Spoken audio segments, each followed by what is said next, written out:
preparation and execution. I was talking to someone yesterday who had the kind of idea of the Bund moving down, so we'll use that as the example, but had also decided that it was likely to go up. And so what I want to talk about today is the whole idea of there's nothing wrong with having an idea that a market could go up, equally having the idea it could go down. That's something I've talked about so many times. Create hypotheses, create scenarios of what's going to happen on the day. But what you don't want to do is start the day off and commit to one of these ideas before being given any more information about it.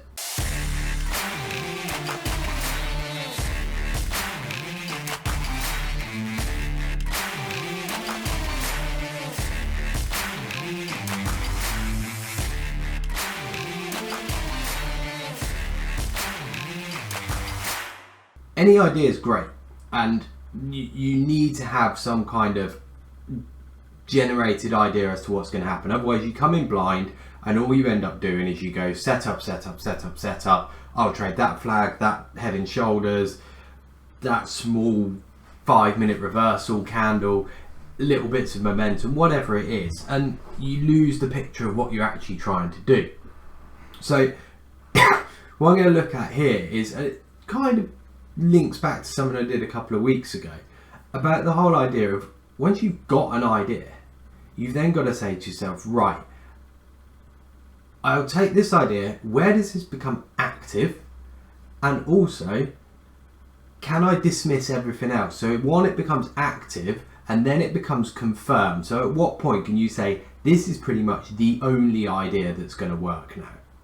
And that's what you need to be thinking about when you're creating your scenario. So the first step of a scenario is effectively to create yourself a bit of a map of what is going on. And the whole idea of this is you're creating a simplified map. And I'll use this map analogy in a bit as well.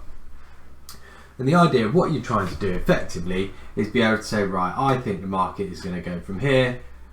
If we go up, it's going to go from here, it's going to pass this point, maybe pull back and move to this point. You're creating a rough sense of where it can go. A sort of mental map of what's going to happen. You're not worried about every tick and precisely how big a pullback is and details like that, because the game is not to predict. The game is to get yourself a sense of how you're going to get there. That's what a map does. A map tells you how you're going to get somewhere. Now, how you actually get there when you're driving down that road is not necessarily the same as what your map says. So what I mean by that is, if you're given a map, that's a picture representation of how you could get somewhere.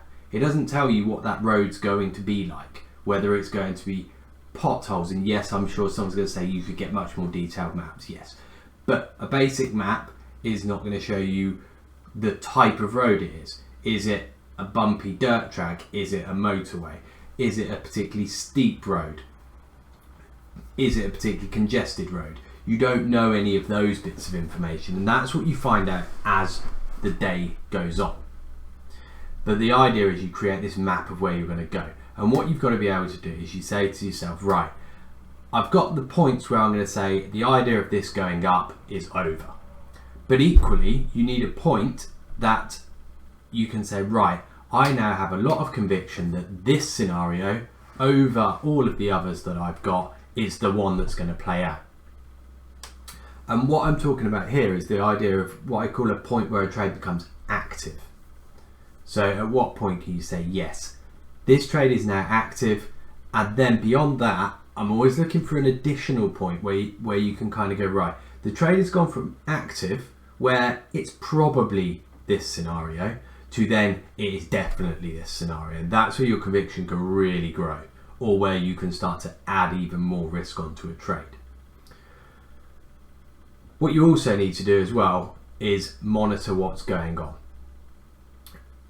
This does two things. One, it takes you to the route of being able to go, right, how well is the market actually doing of what I think it's going to do? Are we really likely to reach the points that I expect?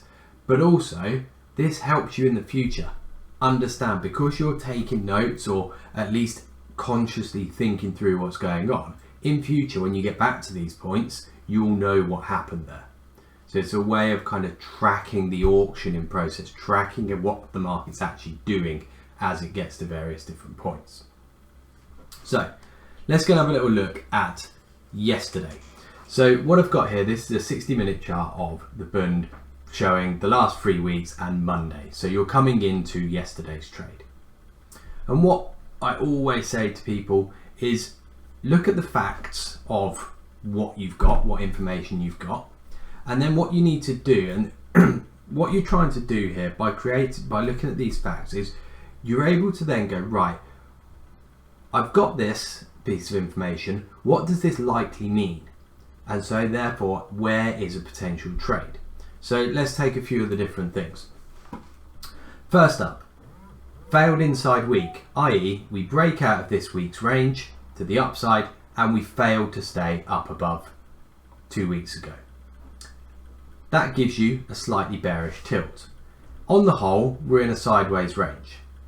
So this failure to the upside would suggest that the bottom of the range is a viable place to go and have a test. So you're not making that your conclusion, but what you're trying to do is say, right, I've got this fact, what would that suggest to me? Then you've got more information.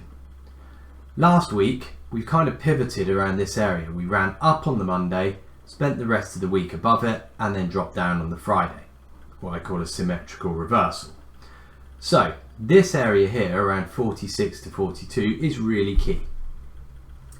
What that would suggest is that maybe you're going to meet a little bit more resistance there than you might at other points. So that's going to be your key zone for the week to sort of tip you. Are we going up? Are we going down? Then you bring it in a bit more detail. What we had on Monday was an inside day, range entirely within the range of Friday. So now we've got something else. You should be able to then go, right, inside day, what does this mean? Well, inside day, the basic premise of it is whichever side of the inside day it breaks, i.e. whichever way it comes out of this box, provides you direction. And without that, you're lacking direction. So therefore you can't be convicted one way or another. You're also able to take the information you've got here and say, right, well, I've already established that on the break of the inside day, this could be a tricky move. You know, we've got quite a bit of resistance at 46, so this might be a hard move to the upside. Also, when you do move up, where exactly are you targeting up here? The 68's last week's VPOC, are you targeting somewhere in this range, perhaps the high of last week's value and up towards 95 again? A little bit harder to establish targets, so it's harder to frame your trade.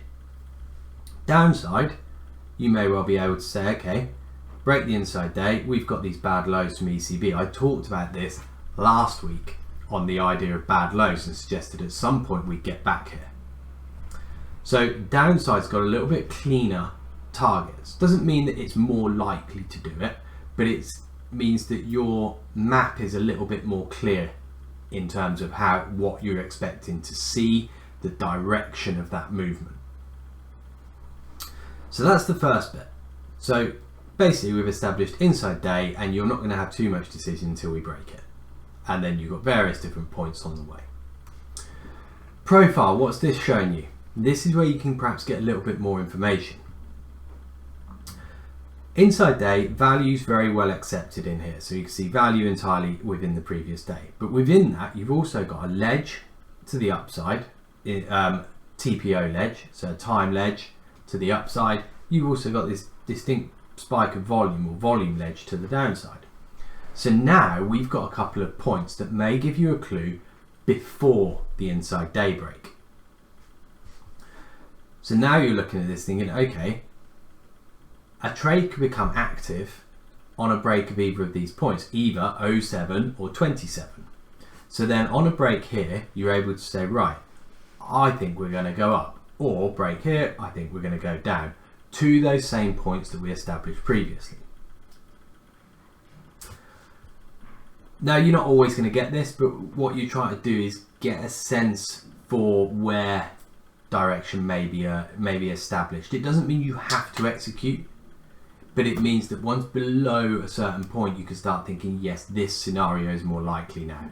and so the trade scenario trade, as I say, becomes active. You're able to say, yes, I think this is on now. But you always need to think about the hurdles along the way. It's also, from a profile, made this a little bit clearer as well. You've got VPOC and value all the way up here at 85. That looks like a point that will sort of be attracted towards. So if you can get through this difficult pivot area, then you've got a bit more space to move. So what you're then building up is a picture that, until we're out of here, no decision. Upside, break the ledge. We've then got 46 to confirm or reject the idea of this trade. But beyond that, you've got a fair bit of space, 35 ticks up towards 85. Downside, poor lows come in at 75. You're looking then for a break of the ledge, break the inside day low, mother candle low, continue the directional move, and you've then got around about 15 ticks towards the downside. So perhaps an easier move down, but with less payout. Perhaps a slightly harder move up with larger payout. So you're able to start building a picture of what you think is likely to happen. And guys, if you've got questions during the session, chuck them in the group as well. Yeah, I'm happy to sort of deviate a little bit. I can see all the questions coming in. So if you've got a question, chuck it in the group. I'll try and answer it, perhaps more so towards the end. Right, so at this point, this is then bringing it onto a slightly shorter time frame chart. This is on a 15-minute. And then being able to say to yourself, right, you can break the stages of this trade up. So again, directionless inside the box. And this is where this person's mistake came. That they decided before the market really got moving that this was going to go up. For whatever reason, they decided that. And what you've got to remember there, you might be right. But within this point, if you are right, you basically just won a coin toss, because it could just as easily come out of the box to the downside. So it makes it hard when you look back at that to really define whether you've done that right or done that well or not. So what you then need to say is, right, out of the box, and so the box is now narrowed in now towards those ledges. The first arrow I've got is where I decide the trade's active. So this is where your bias goes, right, I'm playing it to the upside or I'm playing down. And then the next stage is once you break the inside day, you're thinking about the direction of this trade. Next up then, this is the execution and what I would call the terrain. So what I mean by this is you've concluded from your map where you're going to go, and you've recognized that beyond a certain point you are going in that direction. Now the terrain idea is, how exactly are we going to get there? You can have a pretty good idea, and you may well have had the idea that the inside daybreak comes, this is going to be a fast drop, so you're on a motorway if you will, fast drop down straight through those bad lows. And to start with, it looks good. To start with, yesterday, and this is where you've got to monitor the scenario. You get the ledge break, so the trade's alive now, and this happens inside the first half an hour from 7 o'clock. Ledge break, good, trade is on. So we're now quite quickly, quite early, able to say more convicted on a move down. The inside daybreak comes as well soon after, just as the cash session opens. So now you're thinking this is very much on. And so in terms of your scenarios, you've pretty much written off the idea of this going up by now. And so it wasn't about having this idea beforehand that it's going to go down. It's much more about having the idea of being able to say, right, once I've gone past this point, I'm flexible, I'm going to be able to say, yep, this is on its way now. And that way you can be convicted in a trade. You can commit to an idea. Otherwise, you're always sitting there going, oh, but maybe it could go up.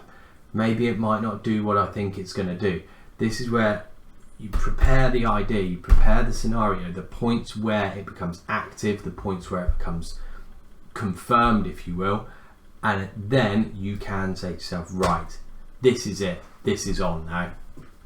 And go for that trade. So the first part of the move, and I talked about this with somebody yesterday. This gives you the sense that we're going to go, that it looks good. Fast, aggressive move, volumes rising throughout the move, all looks good, and you think, yep, the bad low is going to break.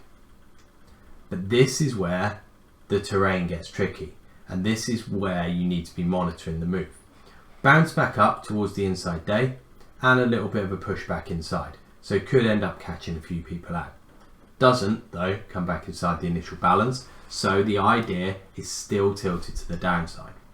But what you've been shown here is a market that is putting in reasonably big washbacks. So effectively, to take the motorway analogy, this is you on the motorway, looking good, directional, going for the 75 brake, and then you hit traffic. And this traffic accelerates and then slows down, accelerates and slows down, all the way down. Very, very tricky, sticky move. So what this is now telling you is that you don't need to go ploughing into lows and being aggressive with trades. Instead, you need to look at this and say, right, well, I'm not going to reach the target as fast or as violently as I thought I might. And so therefore, I'm going to wait for pullbacks to get in and then play it with lower expectation because the energy's dropped out. And you see that, and that really shows up when we break that bad low. Break, little bounce back, push again, fails to keep on going. And that's pretty much the end of the move. You've achieved that bad low, and the next step of the trade would be it snaps through and keeps going. Now, in this situation, it doesn't snap through. Instead, it dribbles through. So when it does that, that tells you everything you need to know. This probably doesn't have much more in it, and that's where you can start looking to get out of the trade. But all of this comes from that original scenario that you've been able to say, right, once we break the ledge, I think the trade's on.